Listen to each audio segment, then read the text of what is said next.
सभी दोस्तों को नमस्ते, प्रणाम, हर हर महादेव। आज हम लोग लेके आए हैं शिव चर्चा का बहुत ही प्यारा सा गीत, और जैसा लगे कमेंट के माध्यम से बताइएगा। अच्छा लगे तो लाइक करिए, अगर चैनल पर नए हैं तो सब्सक्राइब करिए, फुल वॉच करिएगा दोस्तों। बहुत अच्छा भजन है, फुल वॉच करेंगे तो समझ में आएगा और अच्छा भी लगेगा।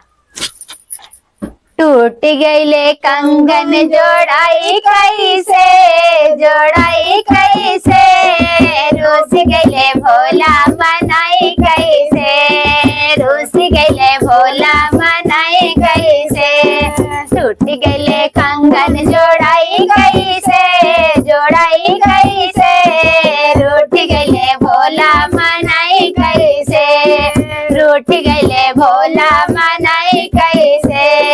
टूट गईले कंगन जोड़ाई कैसे, जोड़ाई कैसे, रूठ गईले भोला मनाई कैसे, रूठ गईले भोला मनाई कैसे। भोला के दुआरे एक अंधा पुकारे, भोला के दुआरे एक अंधा पुकारे। अंधा के आँख दियाई कैसे, दियाई कैसे, रूठ गईले भोला मनाई कैसे, रूठ गईले भोला मनाई कैसे।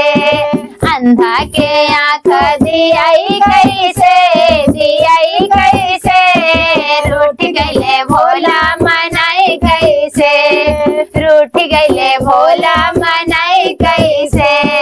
टूट गईले कंगन जोड़ाई कैसे, जोड़ाई कैसे, रूठ गईले भोला मनाई कैसे, रूठ गईले भोला मनाई कैसे। भोला के दुआरे एक लंगड़ा पुकारे, भोला के दुआरे एक लंगड़ा पुकारे। लंगड़ा के पैर दियाई कैसे, दियाई कैसे, रूठ गईले भोला मनाई कैसे। लंगड़ा के पैर दियाई कैसे, दियाई कैसे, रूठ गईले भोला मनाई कैसे, रूठ गईले भोला मनाई कैसे। भोला के दुआरे एक बजनी पुकारे, भोला के दुआरे एक बजनी पुकारे, बजनी पुकारे हो बजनी पुकारे। बाजिन के गोदा भराई कैसे, भराई कैसे, रूस गईले भोला मनाई कैसे। बजने के गोदा भराई कैसे, भराई कैसे, रूस गईले भोला मनाई कैसे, रूठ गईले भोला मनाई कैसे। टूट गईले कंगन जोड़ाई कैसे, जोड़ाई कैसे, रूठ गईले भोला मनाई कैसे, रूठ गईले भोला मनाई कैसे। भोला के दुआरे एक निर्धन पुकारे, भोला के दुआरे एक निर्धन पुकारे। निर्धन पुकारे हाँ निर्धन पुकारे, निर्धन पुकारे हाँ निर्धन पुकारे। निर्धन के धनवा दियाई कैसे, दियाई कैसे, रूठ गईले भोला मनाई कैसे।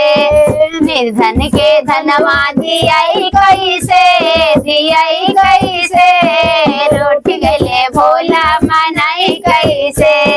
टूट गईले कंगन जोड़ाई कैसे, जोड़ाई कैसे, रूठ गईले भोला मनाई कैसे।